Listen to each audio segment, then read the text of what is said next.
we went through kind of the housing crisis, and we lost our house in 2006. I was like, I want to I want to solve the problem as to why this is. There was a change in the priority where I was before, and I wanted to continue to grow something, not necessarily just refine it to get rid of it. So I decided it was time to go. You know what? I can do this myself. I'm going to go kind of pave my own path with this and see if I can make it work. Because there's that fractional CFO world. I explored a lot of that, and I was like, this just seems so antiquated. These guys don't know what's going to come down. That industry is really going to shift, because I want it to be clear what is important to me and what I value. But I don't want to work with people who are going to undermine my faith. And the best time to do that is now. Once you have that conviction, start moving forward with it and then pivot. Do you ever wonder how successful entrepreneurs built their businesses from scratch? Are you unsure if starting a business is for you? Well, tune in as we discuss how successful entrepreneurs transform their ideas into reality. Welcome back to From Zero to Revenue with your host, Chris Yap. Welcome to our podcast show, From Zero to Revenue. This is the show that features the journey of successful entrepreneurs on how they transform their ideas into revenue. I'm your host, Chris Yap. Man, I'm excited to have our guest here today. Finally, after 3 or 4 rescheduling, we're finally here. Our guest here today is a classic example of an entrepreneur who converted his expertise into his own company. His experience in accounting and finance, he converted that into his own company, and based on genuine service and faith, which is very rare. Guys, please welcome the founder of Lee, Jeremiah Lee. Thank you. Glad to be here, Chris. Really excited to have you here, man. I think we've got some exciting topic to unfold here. Yeah. But Jeremiah, please tell us a little bit about yourself and Lee. Yeah, so I'm Jeremiah Lee. I come from, I guess, the corporate world and made a jump recently into entrepreneurship. Yep. That's why I'm here. We can talk about that. It's great. Right now, I'm based in Arizona, so just hanging out, have my house with my dog, and we just chill in the meantime, enjoy life. Active at my church, do teaching there on Sundays, which is a great fun thing that I love. And have 7 siblings, so that's an interesting dynamic there. Yes. Young and old, 7 to 35, so I'm right at the top end of that split. But otherwise, it's just life, and it's good. That's awesome. I love how, you base your company on faith and you actually teach it. Yep. So that's pretty amazing. Tell us a little bit about Lee. What are your services? Yeah. What you guys do? Absolutely. So Lee, it's spelled a little funny, but that's the old German way of spelling our last name before it got Americanized when they came over. But Lee is what I like to call a strategic advisory firm. It's a little more expansive than just a fractional CFO firm that focuses solely on finance and kind of looking out. It takes operations and pairs it with the financial aspect of the business and also incorporates planning. So whether it's succession planning, exit planning, M&As, or even looking to offboard one's own company, then that's what we focus on as well. So it's really this holistic focus on finance that includes operations and a planning aspect too. Oh, I love that. And that's pretty unique. I mean, obviously there's a lot of fractional CFO, not just companies, but, fractional CFOs who offer their services as a consultant.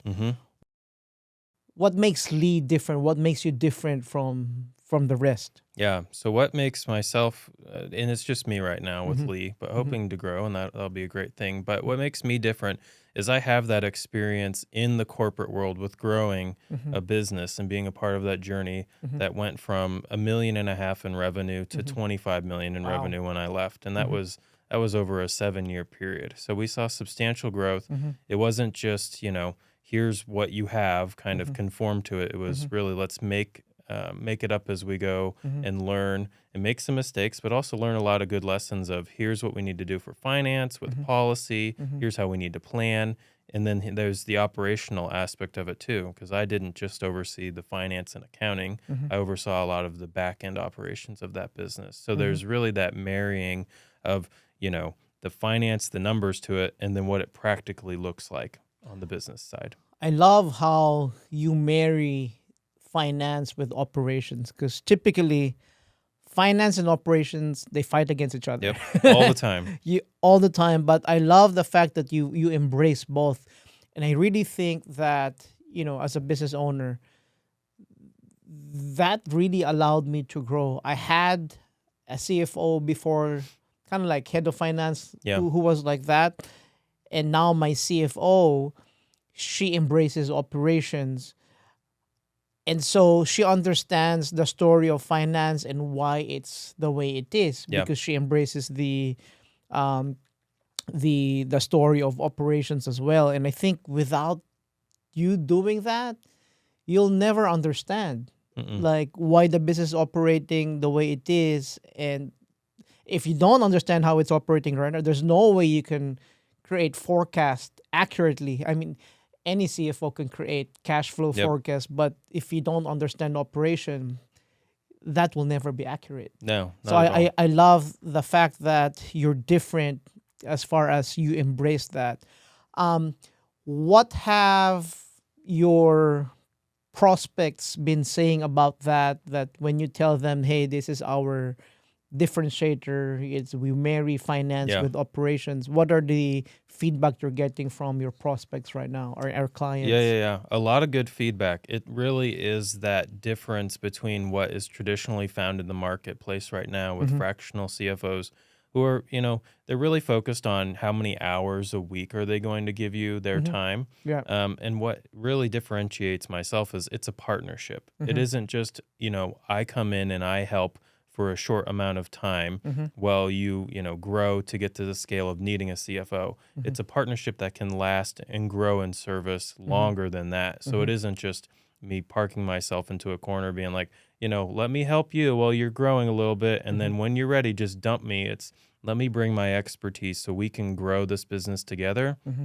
And as it grows, see how my services can increase and hopefully provide value there. And that's really something that's valuable that people see and go, wow, that's something that's different than just, I need someone to come in and clean up a chart of accounts and oversee a couple things for a few projects during these few months.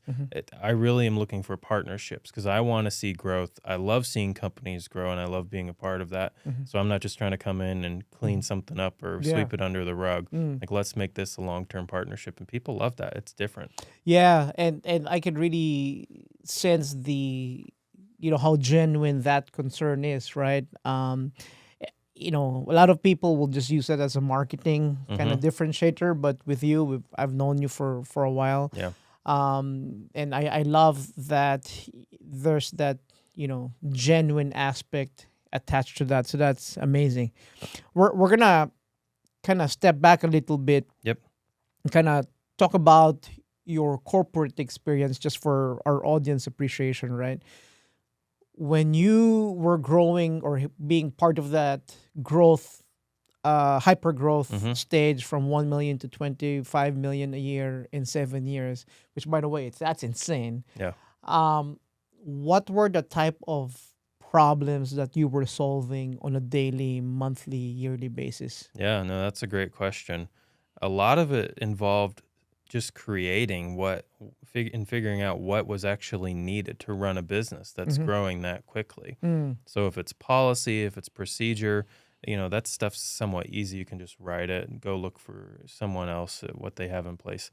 But a lot of the other stuff was, what are the systems that we need to put in place? Both not just from a policy standpoint, but also from like a tech stack standpoint, which I really love. I love tech. I love learning about that and figuring out how to make things more efficient so that our employees as well as our customers were able to actually get what they need done quicker.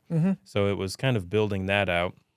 And as I went through that and kind of proved myself on the accounting and the finance side, then I got more as time went on and was able to oversee other areas, like we developed our own curriculum, Mm-hmm. and that was a joy to go through. Very Mm-hmm. interesting process. Mm-hmm. I oversaw IT and property management that we had for our several different locations, and it really was, what can we do to make things more efficient, Mm-hmm. save people time, Mm-hmm. and scale it and grow this thing so that as we go from, like hopping from 10 to 15 million in a year, what is that going to then look like when we need to hop from 25 to 30, 35 million? Mm-hmm. And it was really preempting what was going to come next and Mm-hmm. trying to put in those systems and that scaffolding, if you will, Mm-hmm. so that it could continue to grow quickly. So your background is perfect for as an SMB, like an Mm-hmm. entrepreneur. And the reason why Absolutely. I say that is because you've been part of the different departments,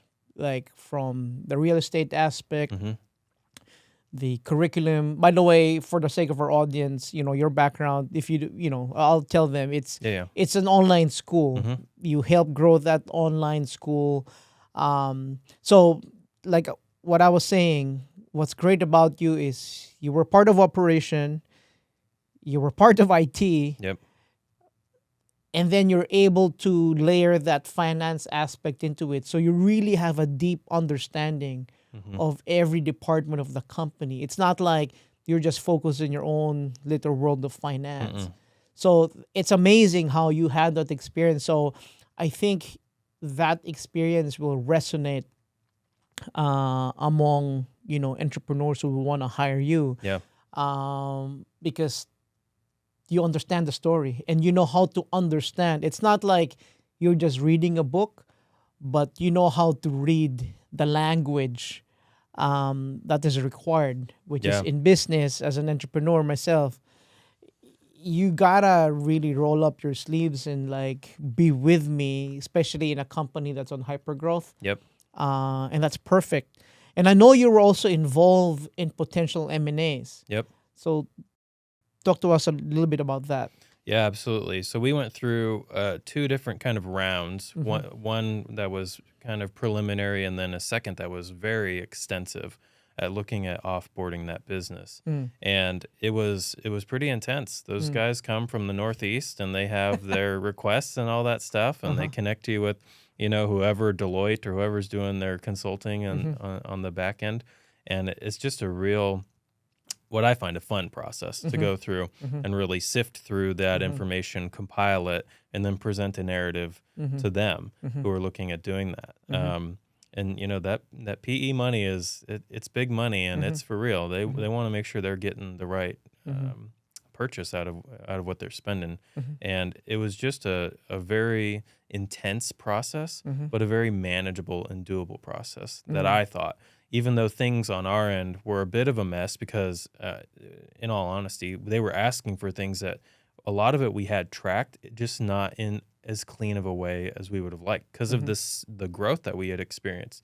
So it's like, cool, we're starting to get a lot of these systems in place to track these things, and it really needs to be compiled. So it was a fun process of kind of treasure hunting a lot of these different metrics they wanted, and then compiling it and sharing it with the firm, and not just sharing the information, but also walking them through questions that they had, the narrative of the company, what value I saw as well as other leadership saw in the company, and what they would expect in making the purchase. So a really enjoyable process. I love being able to build things to get to a certain endpoint. So if it is small business owners who are like, you know what, I want to build something and I want to sell it because that's going to be the best decision for me, then that's a great idea to have in the beginning and start to plan for, whether that's 2, 3, 4, 5 years out, so that you can ensure that the things that you're putting in place and the information you're gathering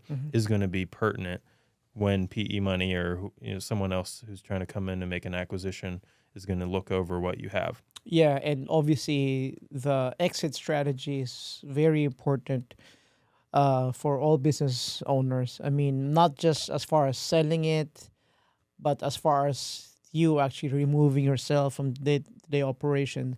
I mean, a lot of people think of exit just selling the company, but reality is exit could also mean you retiring or stepping out from the business, right? And maybe just hiring another CEO to run it because you built it. It's, you build that company. You don't really just want to see that go, especially if it's making money. Yeah, absolutely. If Right? it can be a cash cow, then that's perfect. Exactly.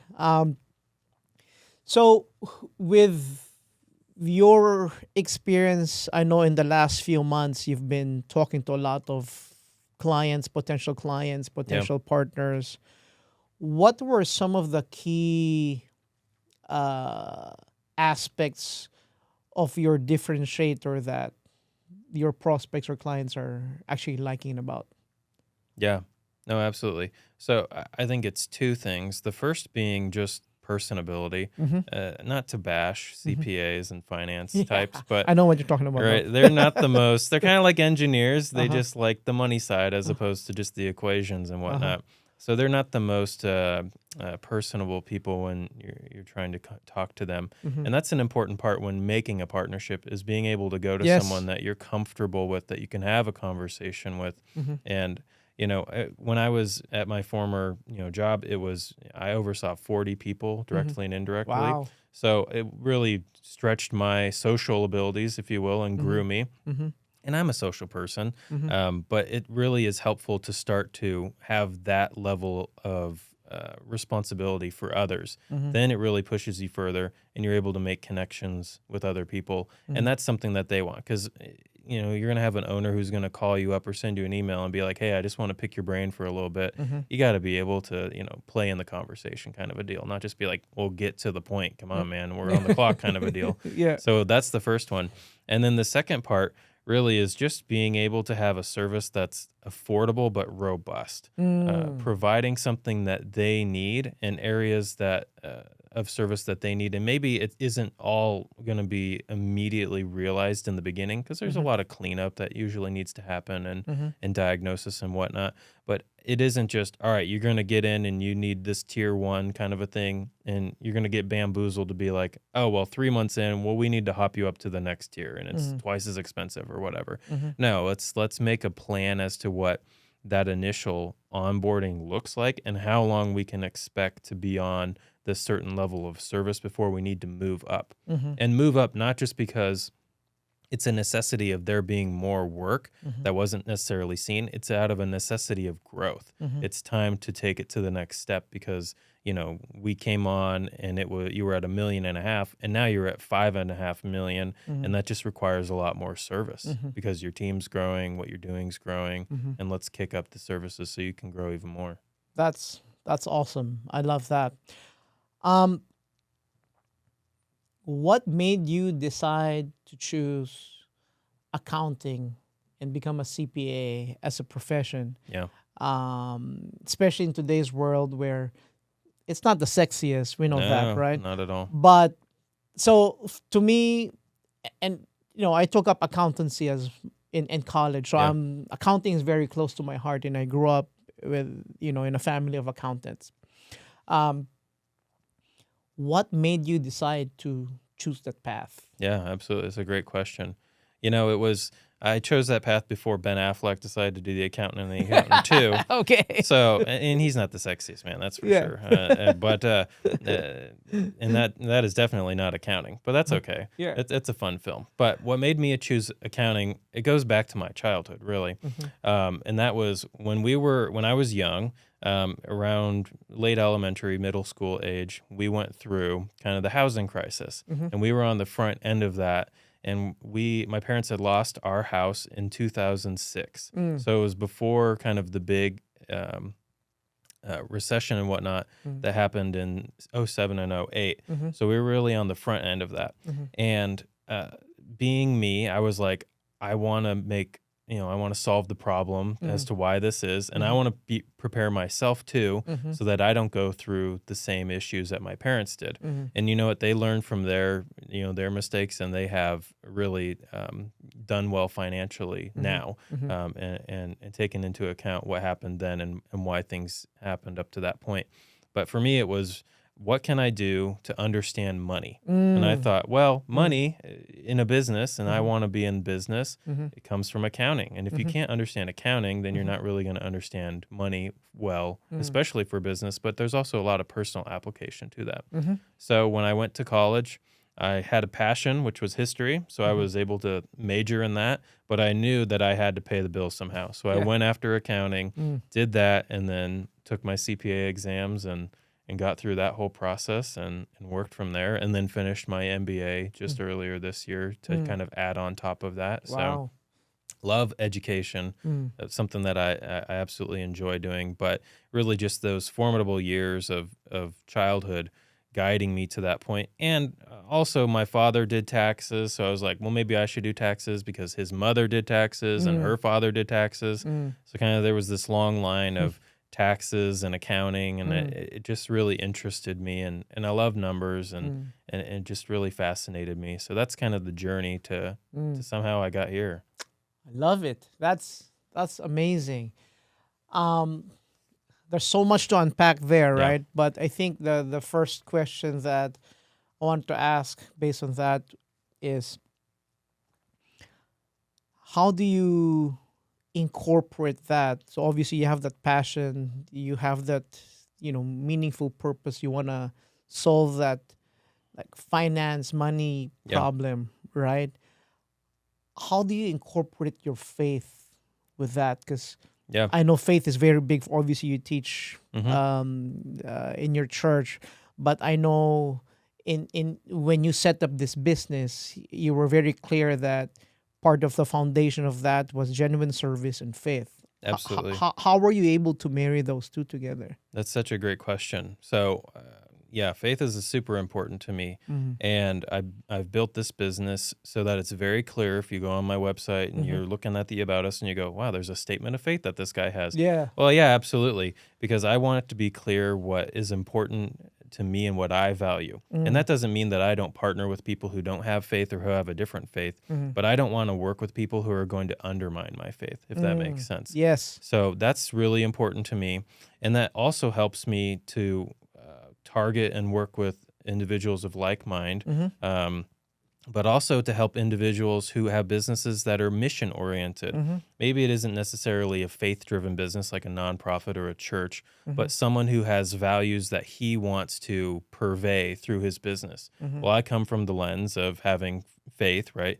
And being able to say, all right, well, this is how we can incorporate those things in your business and measure what you actually want to do. It isn't me just coming in, here's the 8 best metrics that you need to have on your scorecard because this is what my MBA told me and this is what ChatGPT said, kind of a deal. Yeah. It's let's take a deep understanding of what your values are, why you've started this business, what your mission is, what you're hoping to accomplish, and then start to form metrics around that so that you know that you're being successful just beyond what is the revenue, the profit, and what's in my pocket, kind of a deal. It's what is that impact that you're wanting to do. And most people I find have that value that they want to bring that's outside of just whatever the profitability is or just the bottom line, kind of a deal. But what I love about that is you immediately put your stake as to the boundaries as far as how you operate one and the kind of clients that you want to take into. Yeah. Obviously, there's a lot of business owners who are unfortunately shady. Yeah. Or they don't really value integrity. So I love the fact that when you establish that part of your founding principles is faith, obviously that automatically clarifies that integrity is a big aspect. You want to make sure that their business is actually serving people. Yeah. Because I know that's one of your founding principles as well. So that's amazing. So I think this is a great inspiration for our audience, especially those who are,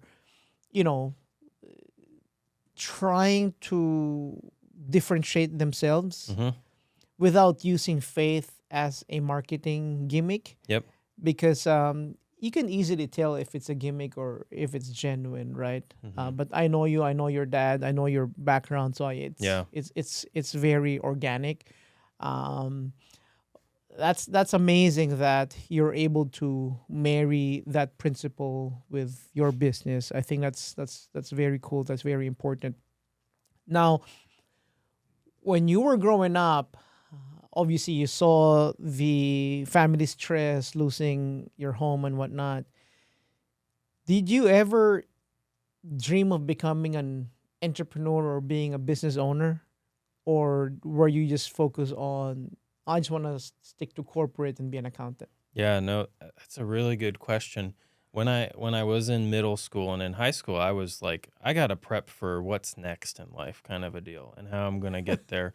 And that was overwhelming to me Mm, because still our financial troubles lasted for quite some time, really for about 10 years when I mm, first got into college. mm, And that's when my father's business really started to take off. It was mm, even he made a promise to me. He said, "Jeremiah, you can go wherever you want to college, mhm, and I will pay for it." And I was very thankful for that commitment. mhm. But I was also questioning, like, this is a very interesting commitment that he's making to me when Yeah. I know what he's doing and I have an idea of the money that's coming in or not coming in. Uh-huh. But I acted out of faith in that, and I said, I trust you, Dad." So Mm, I went and did that, mm, and his business started to take off mm, towards the end of my freshman year in mm, college, mm, and my college was thankfully able to get paid for by them, and mm, he met his word on that, mm, and that was great.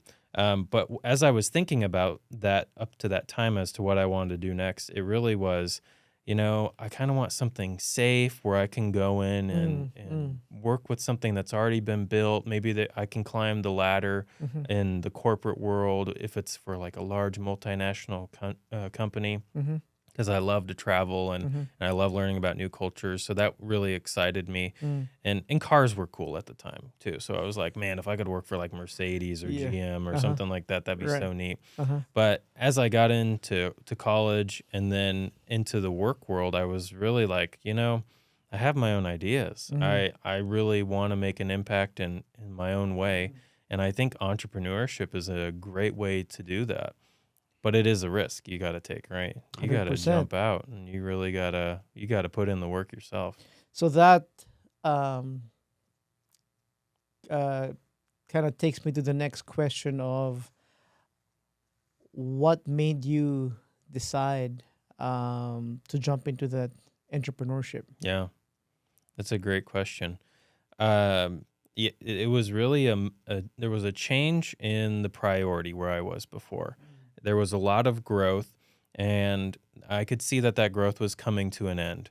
Not necessarily that the business wasn't going to continue to grow, but just not at the rate that it was going. As we had gone through a couple of rounds of the M&A, it became clear that what was happening next was going to be an offloading of the business.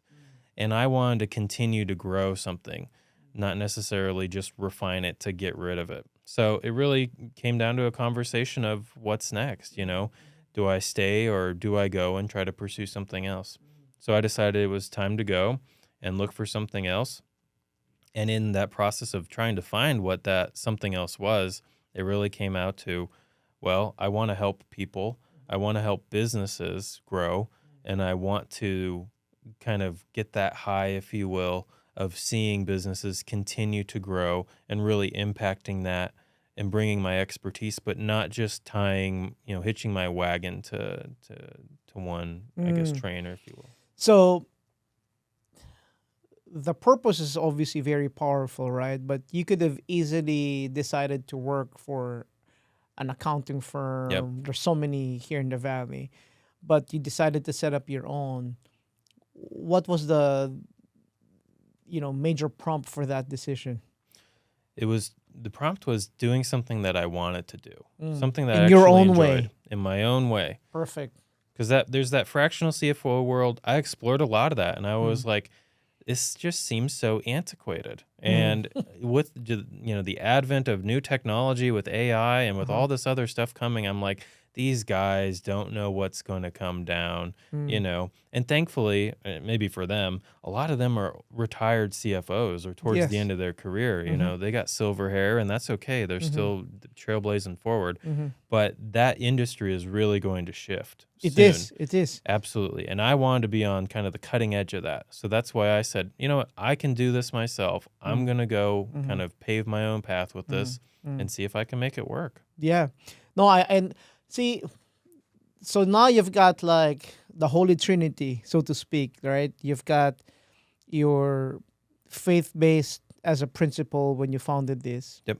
the genuine care for service. Yep. And then I think third is, marrying that operations with finance and embracing technology, Yep. which is very critical. You hit it right on the nose that bookkeeping, accounting, I mean, these are some of the jobs that are actually getting replaced by AI right Mm-hmm. now at a really fast pace. Absolutely.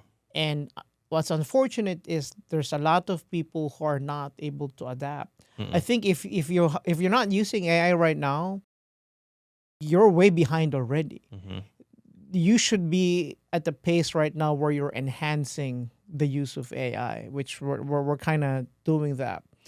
What are the things in the accounting finance world that where AI could really make a difference? Or I don't know if there's specific AI tools that Oh, you're yeah. seeing that are really cutting edge that's going to make a significant impact in the industry. Absolutely. Yeah, absolutely. AI has grown in its capabilities, especially to understand business and finance, uh, just by leaps and bounds over the 2 years that we've really had it in vogue. And now with like Chat GPT 5 and these heavier versions of Gemini and Grok and Claude and all these other ones, they're really able to look at the numbers that you input into them, whether it's a PDF or an Excel sheet, whatever that's going to be, and they're able to pull out important information about that and say, this is what's happening. Now let's start making trends. So a Mm-hmm. lot of that forecasting, kind of that FP&A side of accounting and finance is starting to move away. The classification of transactions, the actual like bookkeeping of it, that is going to be extinct here very soon Mm, because AI is getting built into like QuickBooks Online yes. and Zero and all these other services. And it's going to soon just be transactions just getting automatically categorized very quickly, which is going to be great to have access to accounting data much quicker. And then that information still has to be analyzed and whatnot. And the AI is already able to do that, do it very well, create projections and whatnot. Mm, That's not a threat to what I'm doing. It's actually a complement to what I'm doing. mm-hmm. But what the AI misses, where it can't make up currently what the human component is that vision of what's coming next, understanding holistically the business. There's a character count in AI. You can only put so much in it. It can only remember so much. And it also doesn't have that ethicality to it, that Mm, mission-driven decision making that so many leaders want. mm-hmm. It isn't necessarily always being the best decision of what makes me the most money. Mm-hmm. It's what is the best play that I believe for the business Mm. is going to be to grow it or to accomplish what I've decided is important to me. Well, you just answered what I was going to ask. Like, what makes the human intervention like important or valuable? Mm-hmm. And you just answered that. So that's amazing that you have that. So this really goes to show that your mindset and how you want your business to operate is very forward thinking. Yeah. It's very much aligned with technology. I love that you mentioned, AI incorporated in QuickBooks, Mm-hmm. Zero, because that's actually a thing. Yep. And I think that just started, I think last year, Yeah. where that's actually incorporated in there. I mean, we're still playing with it, and you're right. We were able to cut down, like bank reconciliation and closing the books from 10 days to like 5 days now. Yeah. that's pretty incredible Yeah, with it's the great. amount of transactions we have. That's incredible. So I think for our audience who are looking um, to upgrade their CFO, and just the way accounting's done, I think this is a great chance for them to speak with you, because Yeah. you've obviously showed that you understand what it's like and how AI is shaping up the industry. So that's fantastic. Um, what are some challenges that, in talking to business owners, like what are some key challenges you're seeing that you can immediately see that they need to be doing this, whether it's financial operations or HR? What are some key challenges that you're seeing that entrepreneurs are not managing very well right now? Yeah, no, for sure. I think there's a few different ones. The first being their relationship with their CPA Mm, is very interesting in most instances. it is. And CPAs, they have kind of a one-track mind of, I want to advise you to have the lowest amount of tax that you're going to pay, Mm-hmm. and we're going to get the taxes done, and that's all we care about. Mm, We don't care about what you want to do to grow your business in mm, the way that you want to. We're mm-hmm. just trying to eliminate tax liability. Mm, So, in a lot of those instances too, those CPAs, they're working hundreds of different clients. mm-hmm. They can't give you the sole amount of time that you really need in That's order true. to understand even a good tax strategy in many instances. Mm-hmm. It's helpful to have someone who's from the outside who has that understanding of tax, Mm-hmm. not as intimate as they do, certainly not, Mm-hmm. but who can come in and keep them accountable on what they're doing and ensure that there is an alignment with what they're advising and also what they're filing. Mm, Two would be entity structure. That's closely related. mm-hmm. We have, different types of organizational structures: C corps, LLCs, S Mm-hmm. elections. Mm-hmm. There's partnerships, various types of partnerships, and all this stuff. And depending on what the goals are of the company, you Mm-hmm. want to get a good entity structure in place, Mm, not only just for whatever's going to come next with the future sale or acquisitions or anything like that, but also if something happens to the business owner, you want to make sure that what you have is actually going to get distributed to who it needs to go to, mm-hmm. whether that's a spouse or children Mm-hmm. or nonprofits or whatnot Mm-hmm. that's close to your heart. Mm-hmm. And ensure that you are protected from that standpoint if something happens to you. Or on the flip side, even sometimes torture is worse than death. Mm, Even if you get sued and you have to go through all this other stuff, you're not exposing yourself to liability and mm-hmm. putting your personal assets at risk. Mm, So being able to come in, do a diagnostic of that is really important. And there's a lot of easy wins, I'd say, mm-hmm. low-hanging fruit to get there to Mm, really help businesses that way. A third, and the last one I'll mention too, is really cleaning up the data that's being collected. mm, And it doesn't take much. Like we're saying, AI is going to come in and clean up the accounting really well and do bookkeeping super well. But the thing is, it needs to know what it needs to do first. mm-hmm. So a chart of accounts is super important to have that in place that's actually pertinent to your business Mm-hmm. and pulls the information in correctly. I talked to a manufacturing company, and they didn't have any of their cost of goods stuff in cost of goods.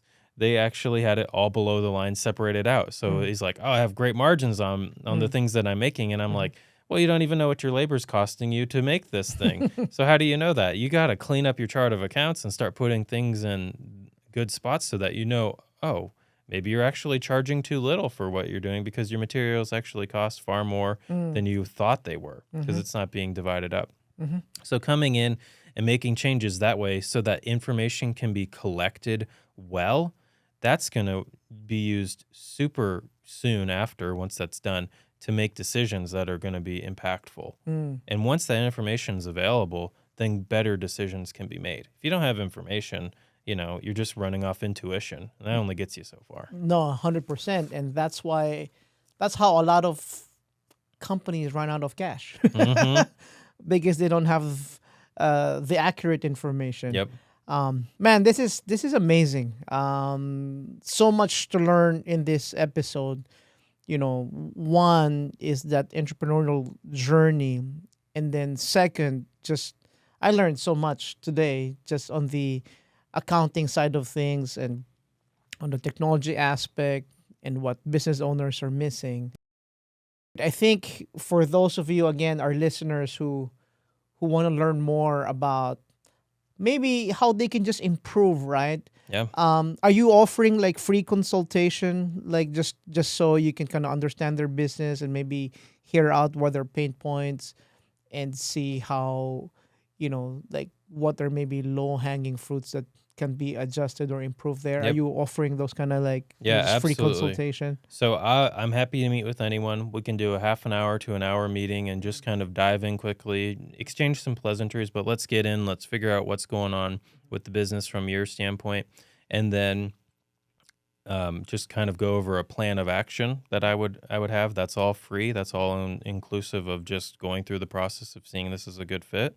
And then from there, if an engagement is chosen, then I work to have my keep. I don't put anyone in contracts. I just ask for a 30-day notice, and Mm-hmm. it's month to month kind of Mm-hmm. a deal because Mm-hmm. I want to provide value Mm-hmm. to whom I'm working with. Mm. And from there, we run a thorough diagnostic of what's happening in the business from a financial and an operational standpoint, and start to knock off priorities of what needs to be addressed first, so we can get things really working in the first few months that the engagement is signed, and bring great value and growth to the company, and maybe it's clarity and better decision making soon after, and then just start to work from there and feel out what a partnership looks like. But for sure, anyone can give me a call, schedule a meeting. I'm happy to meet with anyone. If you're local in Phoenix, happy to come out to an actual site and meet in person and go through that process too. That's awesome. Now, what's the best way to get in touch with you? Like your website, phone number, email, or whatnot. Anyway, like how can our audience get in Yeah. touch with you? Um, uh, Two things. You can send me an email or you can go to my website. My website is Lee, but it's spelled a little funny. So it's Mm-hmm. LIEHE.org. Mm-hmm. And if you want to send me an email, it's jeremiah@lee.org. Mm-hmm. So either of those are good. There's a link to my calendar directly on my website. So you can go there, schedule time, or we can exchange some conversation over email. Either way is good with me. That's awesome. So, guys, I strongly encourage you to reach out to Jeremiah. I think Jeremiah is at the forefront of what's gonna happen, what's gonna change in the accounting, the way accounting's done. Please do reach out to Jeremiah. I think this will be great. Now we are at the end of our show. Before I let you go, Jeremiah, I just want to ask you, what advice do you have for those who are wanting to start a business, who's maybe thinking about it for a long time, but they haven't? Because you obviously took that leap of Yep. faith, right? What advice do you have for them? Yeah, absolutely. I'd say two things. The first is get good counsel. Make Mm, sure you have people in your corner mhm, who are going to give it to you straight as mhm, to if what you're trying to do is a good idea or mhm, is not a good idea. mhm, Really important to have people guiding you through the process of starting a business and mhm, then supporting you from there. mhm, People are so important. It isn't just about having, a pocket full of cash to mhm, go and start a venture. You got to have people. mhm, And then the second I would say is the best time to make a decision is now. mm, So once you have that clarity, then push forward with it. mhm, It's not hard to start or mhm, create an LLC or a mhm, corporation and get things moving and rolling. And the best time to do that is now. Don't keep pushing it off. mhm, Make sure you have the counsel that you need. But once you have that conviction, start moving forward with it and then pivot. mhm, That's important from mhm. there. So basically, I mean, to start it, that's usually it's the hardest for a lot of people, because Hmm. especially for those who are thinking, oh, it has to be perfect. Doesn't Yep. have to be perfect. Like you Nope. said, adjust as you go through the journey. Nothing's going to be perfect when you start. I think there's this good book that I love. I think it's called Ready, Fire, Aim. Yeah. Yep. Did you read that? Hmm. It's a great book. It just kind of shows you that as long as you have a good enough like offer, so launch it Yeah. and then perfect it as you go along. So But no, I love that advice. Well, Jeremiah, it's been great to have you here in the show. Yeah, thank you, Chris. Thanks again for being with us today. So, guys, until next time, this is again your show host, Chris Yap of From Zero to Revenue. I'll see you soon.